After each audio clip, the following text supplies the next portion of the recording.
here I have with me a little bit larger version of the Pythagorean harp, which is my design that I'll repeat is a version really that comes from Pythagoras, and it was originally called the monochord. This, you could call it a polychord, or the seven-string instrument is basically called by the Pythagoreans, it was called a canon, which is a several-stringed monochord, all of the same size, which basically this is. I've got a couple strings on this one, on this model, that are a little bit thicker and they play an octave lower. So basically what we're dealing with is the same string and dividing different harmonics and finding a simple scale to create an intuitive style music. The bridges get moved in different ways, and I've figured it with a harp like this, there's billions of combinations, of harmonic combinations of different songs that we can play. For that reason, I've never actually repeated a song. I enjoy the idea of just like throwing the dice and coming up with a new song every moment.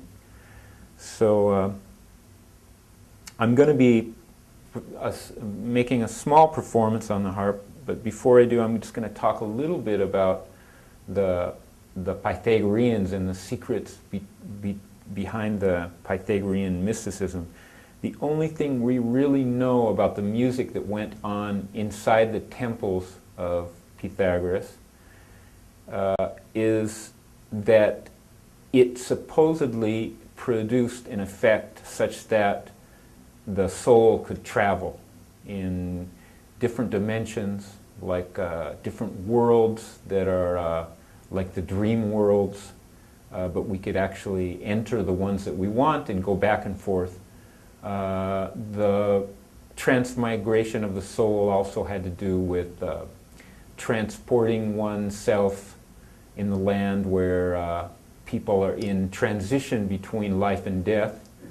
So the problem of life and death was cleared up by the Pythagoreans. There are great mysteries in the temple that nobody has told to this day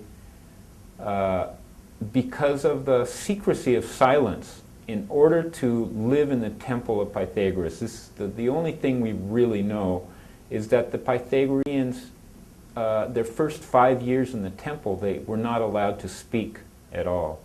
And so a 5-year commitment of silence is a pretty powerful yoga type exercise.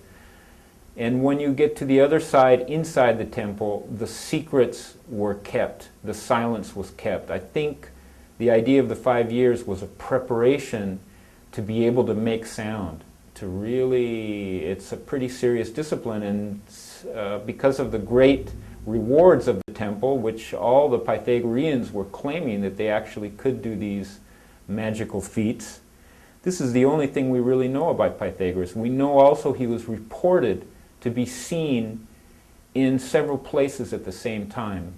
And that happened very often. So that's recorded in the history. When he spoke in public, he would be speaking in public in several different places at the same time, which is a difficult thing to perform if one doesn't have these mystical tools that supposedly he had. So it's all very interesting. It's a very curious story because he supposedly had spent 15 years in the temples of Egypt and 15 years in Sumeria, when probably at the same time that Buddha was there, there's many theorists that said that he met Buddha and that he learned the ancient secrets which, according to the Sumerians, were the culture before the Ice Age.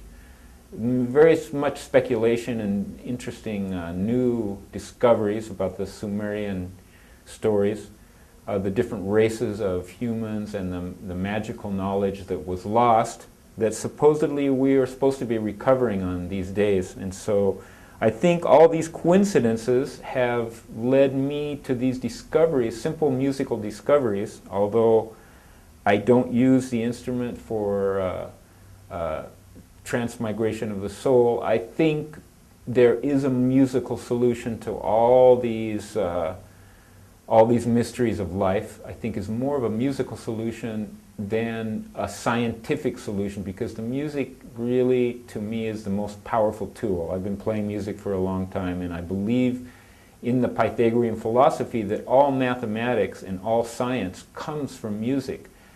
And just like the quantum physics are saying, really, this is a music that is happening.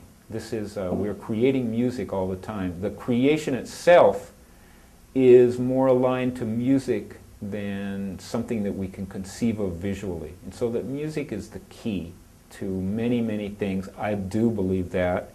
And basically, I've been with this harp for about 20 years, and I've been trying to discover how to play it and how we can use this as a therapeutic tool and use it in an intuitive way. So I'm going to demonstrate by playing a short piece on this harp, which I'll do in just a moment.